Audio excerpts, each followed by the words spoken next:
What's good with everybody? We're back. As we can see, I was right. This is officially a 1-1 series. I had the Pacers still in game one. Not a popular take. I saw a bunch of people thinking that OKC would just dominate them and blow them out in game one. I predicted that would happen in game two because I just felt like the Pacers for the entire year have been the best at exceeding expectations. And I thought game one would be the best game to steal from OKC. I thought game two would be a lot harder to win because they don't really, you know, play around at home. I figured a blowout was going to happen one of these games because OKC is too good of a home team to not just dominate them outright. And they did that in game two. The question now becomes, headed back home for the Pacers, can you beat OKC both games? I don't think they can. I think OKC gets a steal in one of these two games. I don't think OKC gets both games. I think the Pacers are able to get one at home as well.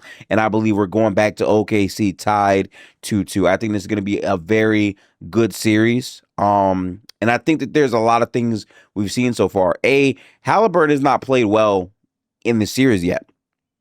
He hit the most crucial game-winning shot in game one, which was huge. But in terms of his play, he still has not played up to his standards at all in the series. And a lot of that, you got to credit Oklahoma City's defense.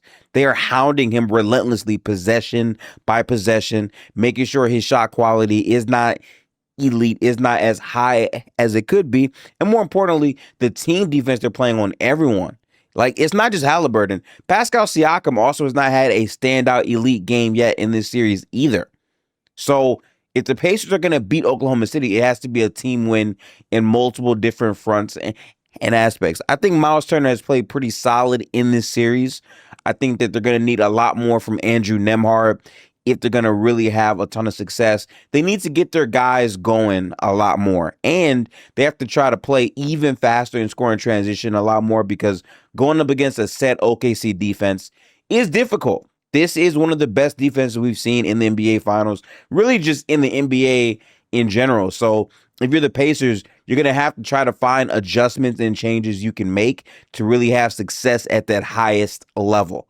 But even though they got blown out in game two, if you're a Pacers fan or Pacers adjacent, you can at least look at this and say, hey, we did our job. Because in the playoffs, your job is to get a game on the road. I said this in the last video. All the Pacers want is one of these two games. It doesn't matter how badly the deficit is in one of those games. Regardless, 1-1 is 1-1. And I'm telling you, for them to come back from behind in the way that they did in game one. Although, to be fair, I do think OKC kind of played into their hands just a little bit by playing smaller and not really putting their foot on the gas, and they were up 13 points or even 15 points. They never fully took off with the game. In game two, they did a lot more of that. But that also speaks to just the overall depth OKC has, where in game one, no one is speaking about Aaron Wiggins. In game two, Aaron Wiggins is the guy. He gets the game ball. Him and Alex Caruso pretty much have 20 points in the game, and there's multiple OKC players in double digits. That same formula, ironically, has been the Pacers in the Eastern Conference, where they just have multiple guys that can come in, pitch in, score, and perform at a high level. What we know from this Pacers team is that they have multiple guys who can shoot, attack closeouts, and do things with the basketball. So in my opinion, in game 3 and 4, you're going to see a more enhanced version of that from the Indiana Pacers, being that they are at home, and role players, for the most part, play better at home. But that's why, for me, the X factor now in this series has to be Jalen Williams. Jalen Williams has not played well in this series yet, guys. He hasn't. He still has another gear I know he can get to. Will his game be able to travel? Because he didn't play well at home. I feel like systematically he is due for a game. By the law of basketball variance, he is due to have a breakout game in either game 3 or game 4, which is why I have Oklahoma City winning one of these games on the road. I think that he has to play better. If he plays better, this should be a much shorter series than people anticipate. But I think the Pacers have done a pretty good job of putting size on him and really trying to overall communicate. And I think that the Pacers have to acknowledge, hey, Shea's going to have 30. At this point, Shea is a superstar. Shea is a MVP. They've tried to adjust different types of changes and coverages. They've tried to blitz him and double team him, but he's found ways to make plays and get other guys involved. And that's a huge part of why they got blown out in game two. Just guys made shots. I just think the timeliness of when you do it and the guy that you send to do it are the things that matter the actual most in this series. You really want to take away everyone else and make it to where Shea has to carry them. I think a prime example would be the job we saw the Dallas Mavericks do. Although, to be fair, this is a much better version of that same OKC team last year, but you got to find a way and you got to pick your poison and be consistent with that.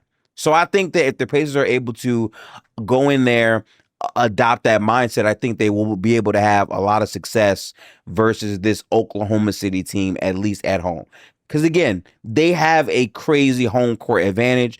Those fans are very, very loud and can reach the same levels as this Oklahoma City crowd did at home. Rick Carlisle talked about this in the postgame. They're going to need the fans to really show up and give that same vibe and energy that they can feed off of if they want to be successful in taking one of these games at home. And at this point, you just go down the entire roster of players. Chet Holmgren played phenomenal in game two. He made up for his performance in game one, right? I think that they're going to also need to get something from Benedict Mathurin, who's been a wild card type of guy, but I think he can really have an impact in terms of getting to the free throw line and applying pressure in the non-Haliburton minutes. But I think the biggest X factor for the Pacers is, ironically, probably Tyrese Haliburton. I don't think they can win a game in this series if Tyrese is waiting to turn his offense on. And I'm not trying to act like this Oklahoma City defense isn't good. It's great, right? It's all time. It's Pantheon. It's a historic defense. But what I can't see Haliburton doing is not being aggressive enough early on, not trying to really take a shot, really deferring off the ball more. He has to be in attack mode, and I'm not saying he has to have 30 points or 40 points. That's not Tyrese's game. Tyrese's game is, I'm going to run off these screens, I'm going to dive in, I'm going to make the right play. He needs to be more aggressive at driving to the basket, using his quickness and his processing speed to maximize these possessions. He can't just be a ghost for a good chunk of the game, because then he's leaving it to Pascal and all of these other guys to kind of find their own shots in offense, which they've been able to do in this playoff run. But again, versus this defense, you have to create. He has to. So I'm expecting him to play better. I do think that is going to cause a dramatic shift in this series if he's able to do so. So I can't wait to see that yin-yang chess match. Obviously, both teams are led by different types of players and superstars. And I feel like with Shea has just been everything for Oklahoma City in this series, in this era, in this new time of OKC basketball. And all year long, he has shown it. People clowned him. They said he was a free throw guy, this and that. And time again, he's proven people wrong. He is playing at a very high level in these NBA finals.